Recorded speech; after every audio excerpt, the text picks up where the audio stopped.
Back in ancient China, long, long ago, there was a farmer who had a son and a horse. One day, the horse, which was one of the farmer's most valuable possessions, it ran away. His neighbors said to him, "Oh, this is terrible." The farmer's response, "Good thing, bad thing? Only time will tell." 2 weeks later, his horse returned, bringing with it 6 other wild horses, tremendously increasing the farmer's wealth and station in life. His neighbors thought this was wonderful.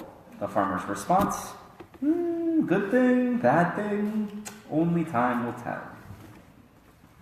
A week later, while he was trying to break in and ride one of the wild horses, the farmer's son fell off and broke his leg, which back then, without our medical advances of today, was a pretty big deal. Predictably, the neighbors thought this was awful news. But the farmer's response, as you might have guessed by now, was, "Good thing, bad thing? Only time will tell."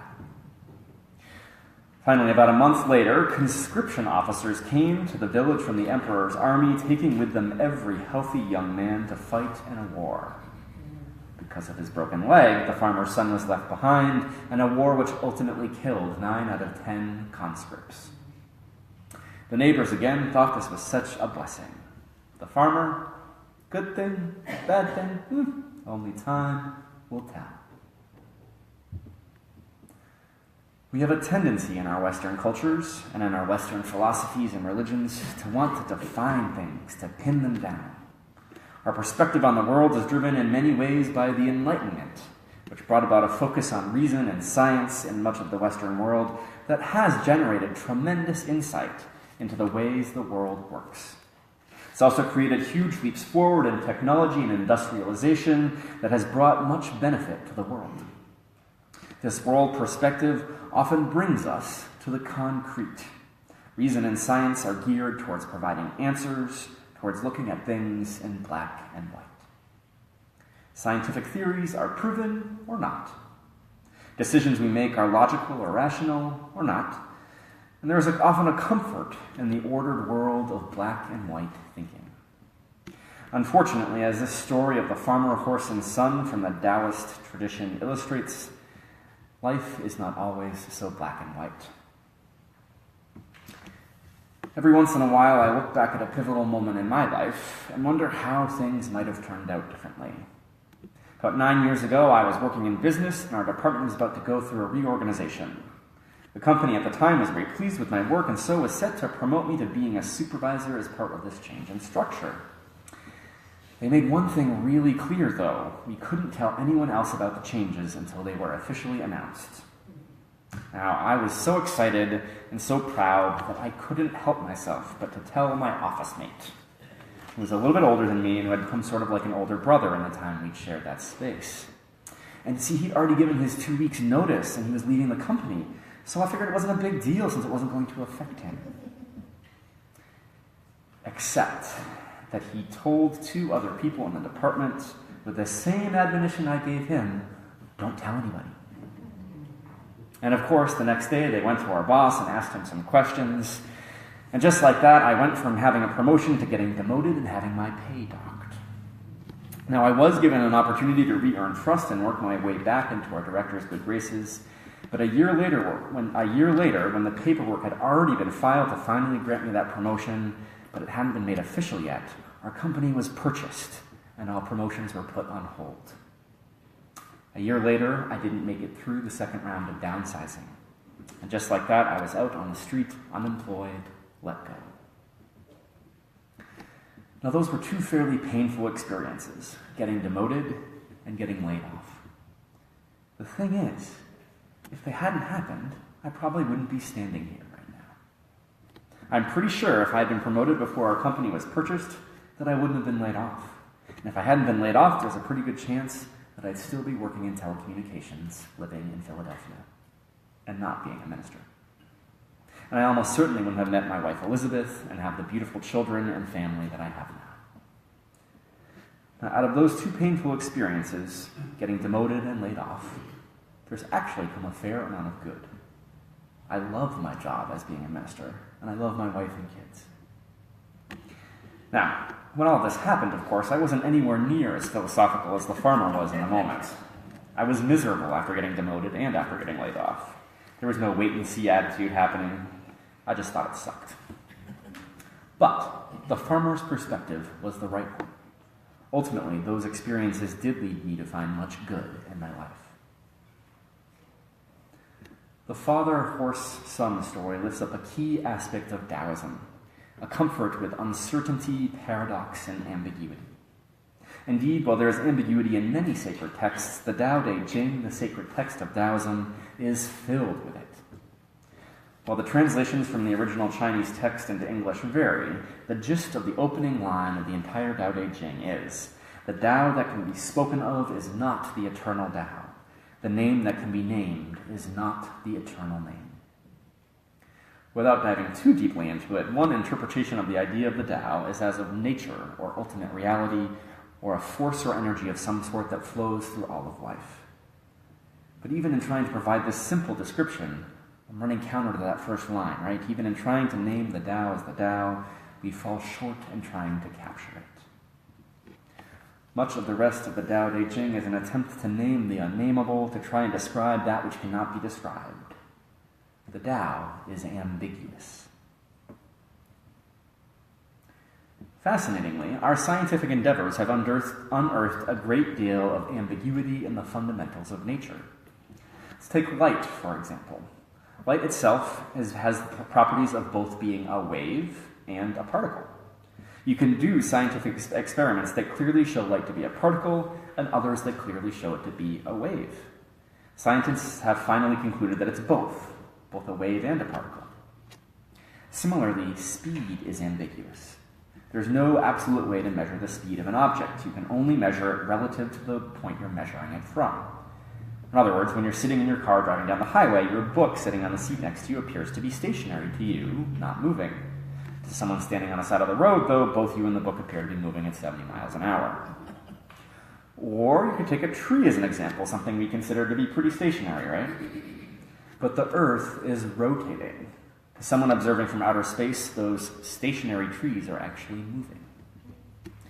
So, even science has shown us that some things, such as the true nature of light or the actual speed of an object, are not necessarily fixed and maybe even ambiguous. Perhaps unsurprisingly, our Western tendency to analyze and categorize has produced a measurable scientific category for the phenomenon of ambiguity in the human experience. It's called tolerance for ambiguity, and was first created by researcher Elsie Frankel-Brunswick in her work studying the roots of ethnocentrism, the belief that your ethnic group is historically the best that there is. And there's been a lot of work since then. This was back in the 1940s and 50s. There's been a lot of work since then, and you can now take these tests or little mini evaluations that you can fill out that will tell you whether you or others have a higher or lower tolerance for ambiguity. And it might not come as a surprise that Unitarian Universalists as a whole test as having a high tolerance for ambiguity. Because it makes sense, right, in the context of our faith tradition where we embrace multiple answers and beliefs in response to some of life's biggest questions. In questions, that is another way that Unitarian Universalism embraces ambiguity. One might even argue that Unitarian Universalism favors questions over answers, since we're aware that answers, even scientific ones, can change over time. Most of us here take evolution for granted as a scientific truth, I would imagine, but before Darwin, we didn't even have the concept. Then take Newtonian mechanics, which was the law of the scientific land, until Einstein came up with the theory of special relativity. And of course, our own religious answers change over time. I started out as an agnostic and now consider myself more of a theist. Of course, others go in the opposite direction, from theism to atheism. And then some folks change what they believe about what happens to us after we die. And those are just two of the bigger questions. Our beliefs and our values tend to evolve over time. Usually, though not occasionally, usually not through giant marches, but sometimes. But most often it happens gradually. And so if we know that our answers and what we believe often change and evolve over time, the questions, good questions, become even more important. And sometimes, as Rainer Maria Rilke wrote, We don't even have our first answer yet, let alone the one that might change down the road. Rilke wrote, "Be patient towards all that is unresolved in your heart, and try to love the questions themselves, like locked rooms and like books that are now written in a very foreign tongue. Do not now seek the answers which cannot be given because you would not be able to live them. And the point is to live everything. Live the questions now. Perhaps you will then gradually, without noticing it, live along some distant day into the answer." Talk about ambiguity. Some answers we may not yet be able to live yet, and so the challenge is to live the questions, so that someday we might be able to live into the answers. Rilke's challenge is for us to live with ambiguity, to live the questions. It can be a hard thing to do. If ambiguity is something we as Unitarian Universalists can embrace, and if Rilke is right that there are some questions we need to live into so that one day we can live into the answers, the broader question becomes, what questions are worth living into? James Ryan, Dean of Harvard's Graduate School of Education, gave a commencement speech about questions that was so popular that he turned it into a book. The 5 questions he suggests we all ask are, wait, what? Or in other words, trying to make sure you understand where the other person's coming from. Second is, I wonder if, and I wonder why, encouraging us to approach life with curiosity. Third is, couldn't we at least, which suggests the way forward past difficulty and disagreement is finding a place to begin together. Fourth is, how can I help, which he suggests is the basis of all good relationships. And fifth is, what truly matters? Now, they're all great questions, and I encourage you to read the book if you're interested. It's titled, Wait, What? And Life's Other Questions. But I want to focus right now on the last question. What truly matters? That's a question worthy of living into in my book.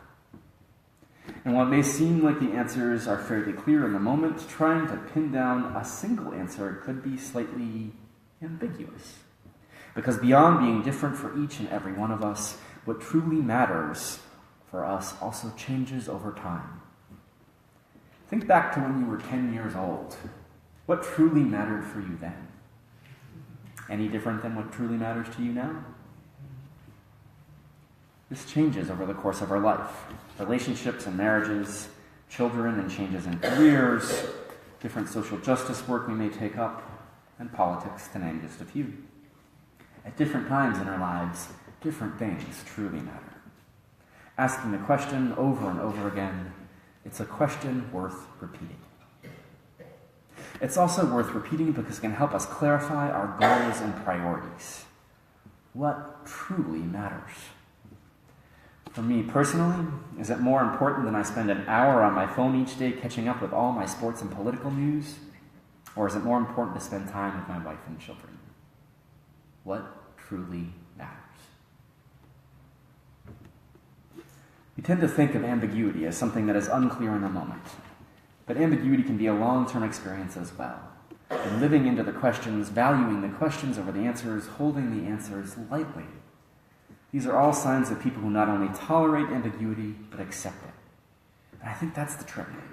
Even for us Unitarian Universalists who already are on average are perhaps slightly more tolerant of ambiguity than others.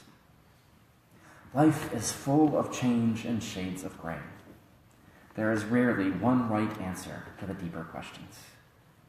And we often don't know if something we're experiencing is ultimately good or bad, even if it seems for sure one way or the other in the moment.